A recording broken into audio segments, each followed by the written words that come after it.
মানে কালি আমাৰ সভাপতি মহোদয়ে যেটো কৈছে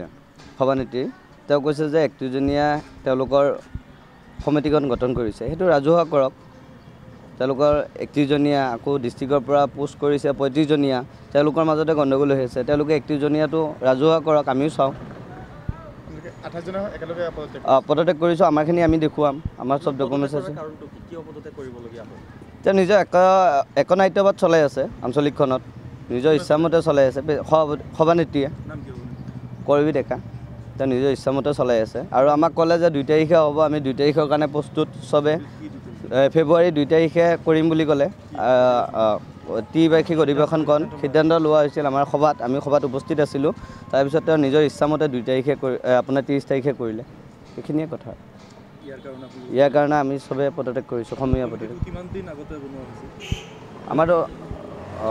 ৩ বছৰ আগতে হৈছিল ৩ বছৰ ধৰি চলি আছে শপত গ্ৰহণ কৰিছোঁ আমি এতিয়া আকৌ আপোনালোকে কৈছে যে আৰু এটা কমিটি আপোনালোকৰ বাহিৰে এক্সট্ৰাকৈ কৰা হৈছে সেইটো তেওঁলোকে ৰাজহুৱা কৰক তেতিয়া গম পাম ৰাজহুৱা নকৰিলেতো গম নাপাম এতিয়া আমি জানামতে দুজনে প্ৰেচিডেণ্ট ছেক্ৰেটাৰী বুলি জানি আছোঁ এতিয়া ৩১জনীয়া বুলি কৈছে ৰাজহুৱা কৰি দিয়ক সবে গম পাব আমিও গম পাম আপোনালোকে ভাবি আছে আপোনালোকে পদত্যাগ কৰাৰ পিছত সিহঁতে প্ৰেচিডেণ্ট আৰু ছেক্ৰেটাৰী আছে আমি জানামতে দুজন আছে এতিয়া যদি তেওঁলোকে কৈ আছে ৩১জনীয়া তেওঁলোকে কোনোবাই পোষ্ট কৰিছে ৩৫জনীয়া তেনে সেইটো ৰাজহুৱা কৰি দিয়ক তেওঁলোকে দেখাই দিলে হ'ল যে ৩১জনীয়া কমিটি বনাইছোঁ এইখিনি আমি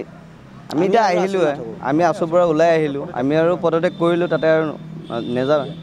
সমূহীয়া পদত্যাগ কৰিছোঁ আমাৰ কোনো নাযায় সতীৰ্থ বিন্দু পত্ৰ পঠাই দিছোঁ পত্ৰ আমাৰ হাততো আছে মানে তেখেতসকলে এতিয়া যদি এক সাইড হৈ কেনে যদি কাম কৰে আমাৰ যোনখিনি আছুৰ সদস্যখিনি আছে সদস্যখিনিয়ে ইমান দিনে মিলি কেনে ইমান সব যিয়ে কৰক সদস্যখিনি মোষ্ট ইম্পৰ্টেণ্ট মানে এতিয়া সদস্যখিনিক যদি তেখেতসকলে অমান্য কৰে সদস্যখিনিৰ অপিনিয়ন যদি একো মেটাৰ নকৰে গতিকে আমি তাতে থকাটো মানে আমি জৰুৰী বুলি নাভাবোঁ গতিকে সদস্যখিনিক তেখেতসকলে যদি অকণমান হ'লেও গুৰুত্ব দিলে হয় তেতিয়াহ'লে আমাৰ অকণমান ভাল লাগিলে হয় আৰু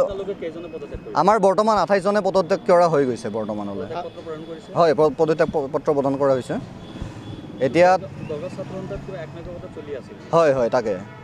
এতিয়া আমাৰ সদস্যখিনিক তেখেতসকলে একো নজনোৱাকৈ তেখেতসকলে অধিৱেশন পাতিছে কাৰোবাৰ অসুবিধা আছে কাৰোবাৰ এক্সাম আছে সেইবিলাক একো তেখেতসকলৰ কাৰণে মেটাৰ কৰা নাই গতিকে আমাৰো তেখেতসকলৰ কাৰণে একো থাকিবলৈ আৰু জৰুৰী বুলি আমি ভাবা নাই গতিকে আমাৰ সকলোৰে ফালৰ পৰা আমি এইটো সমূহীয়া পদত্যাগ কৰিছোঁ এতিয়া তেখেতসকলে কি কৰে সেইটো তেখেতসকলৰ কথা আমি আৰু মুঠতে আৰু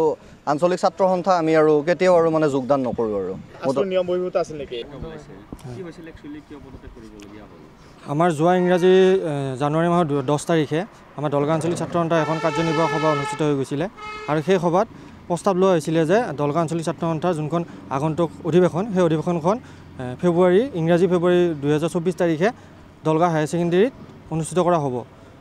তাৰপিছত পৰৱৰ্তী সময়ত সভাপতিয়ে আমাৰ দলগা আঞ্চলিক ছাত্ৰ সন্থাৰ সভাপতিয়ে কোনো ধৰণৰ আমাৰ কাৰ্যনিৰ্বাহক সদস্য বা আমাৰ যিসকল বিষয়ববীয়া আছে তেওঁলোকৰ লগত কোনো ধৰণৰ আলোচনা নকৰাকৈ 30 তাৰিখে জানুৱাৰী 30 তাৰিখে অনুষ্ঠিত কৰাৰ কাৰণে তেখেতে আমাক জনায় আমাৰ তাৰপিছত আমি সকলোৱে তেখেতক জনাওঁ যে 30 তাৰিখে আমাৰ কেইবাগৰাকী সদস্যৰ পৰীক্ষা অনুষ্ঠিত আছিলে বিভিন্ন অসুবিধা আছিলে কিন্তু তেখেতে কোনো ধৰণৰ আমাৰ লগত যোগাযোগ নকৰি আমাৰ কোনো ধৰণৰ কথাত গুৰুত্ব নিদি পেলাই 30 তাৰিখে তেখেতে নিজাববীয়াকৈ সেই অধিৱেশনখন অনুষ্ঠিত